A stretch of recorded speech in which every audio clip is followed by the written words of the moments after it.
Minister, I and others have continuously raised the question over PDFORRA and their affiliation to the ICTU over the last number of years.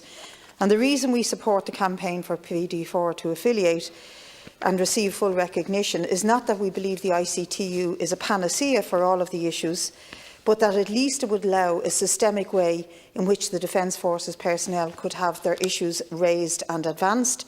And they, among them, they are the lowest paid in the public services. They've been hemorrhaging members because of that low pay, have an inability to retain personnel, dreadful conditions of accommodation and a systemic underfunding of their key roles. Could you please address the matter?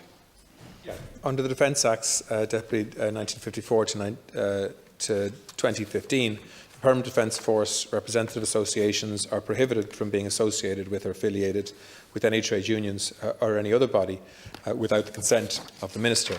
To compensate for these limitations, there are a range of statutory redress mechanisms available to serving members of the Permanent Defence Force, including redress of wrongs, a Defence Force Ombudsman and a conciliation and arbitration scheme.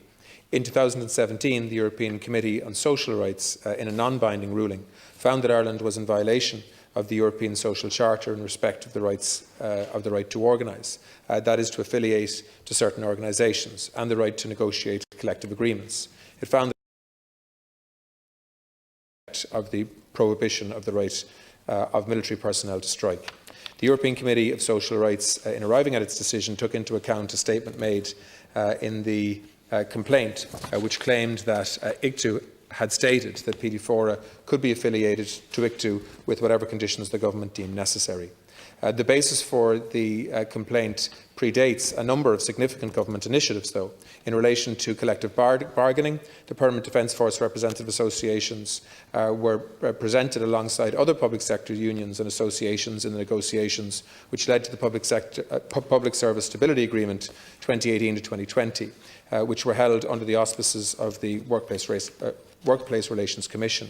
An independent review of the conciliation and arbitration scheme for members of the Permanent Defence Forces was completed in 2018.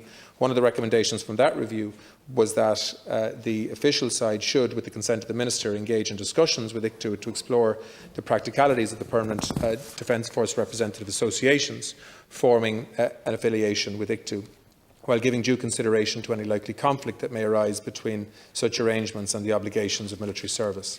Defence management, civil and military, have engaged in discussions with the Permanent Defence Force representative associations and ICTU regarding the practicalities of a Defence Force representative association forming an affiliation with ICTU since then. PDFORRA subsequently initiated legal proceedings on this matter in June, and so as the matter is now subject to litigation, I'm somewhat limited in terms of what I can say, but I'll answer your questions when you come back with a supplementary.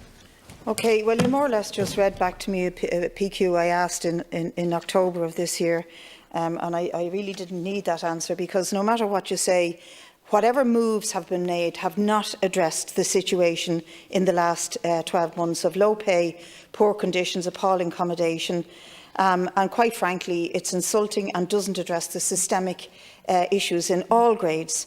If you really want to signal that you're doing something on this, then your starting point at a minimum should be to signal that you will consider the affiliation to the ICTU.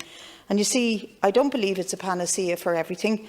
I note on a debate last week on the Black Sod 1116 rescue crash, we're awaiting the report, but at least one element was the systemic underfunding by the state of the air-sea rescue mission, and the decision now to privatise the search and rescue mission really shows what the former Taoiseach Enda Kenny, in a sort of a blunt, casual way, said, that we all know, don't we, that we don't have enough pilots or air traffic controllers to properly staff the Air Force. And this can indeed lead to the deaths of personnel, it puts huge stress on them, and is something that must be dealt with urgently. Deputy, it's important when we take questions in Parliament like this to deal with facts. If you look at what has happened over the last 12 months with the Air Corps, we've seen significant increases in the numbers of pilots in the Air Corps. We did have a significant shortage. There was a scheme introduced to retain pilots, and it's worked.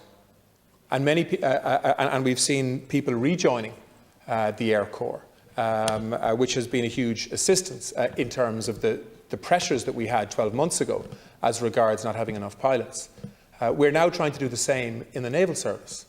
So to say that, that government and policy doesn't respond to pressures in the Defence Forces because we don't have affiliation with ICTU just isn't true.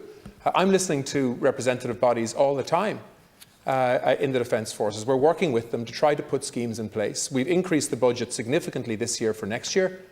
We're setting up a commission to specifically look at the future of the Defence Forces. We've committed to set up a pay and conditions body specifically for the Defence Forces. No other sector in Irish society has a specific pay body just for them, which is what we're proposing to do. Thank you. I'd ask for your cooperation with the time. Sure. At the PDFORRA conference this year, they announced that they were lodging a complaint with the European Social Rights Commission, and this has led to the legal action that you talk about. But the ESRC, the European Social Rights Commission, did in fact find that the Irish Government were in breach of Article 5 and 6.2 of the European Social Charter.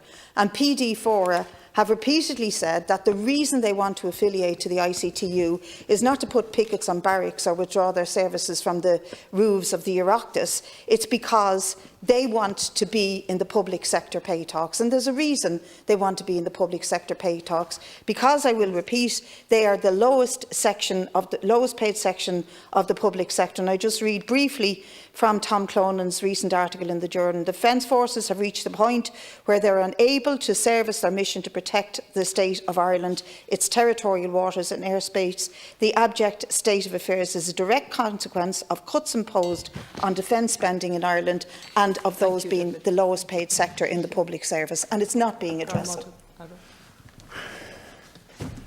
Deputy, and would you be somebody that would advocate for increased defence spending? Is that what you're calling for? I think Tom Clonan would certainly like to see us do that. And well, any increases in pay has to be in the context of public sector pay negotiations. You know that, Deputy. Representative bodies in the Defence Forces will be part of public sector pay talks, and they are, just like they were in the last round. There was a time when they weren't, and that was wrong, and that has subsequently been addressed.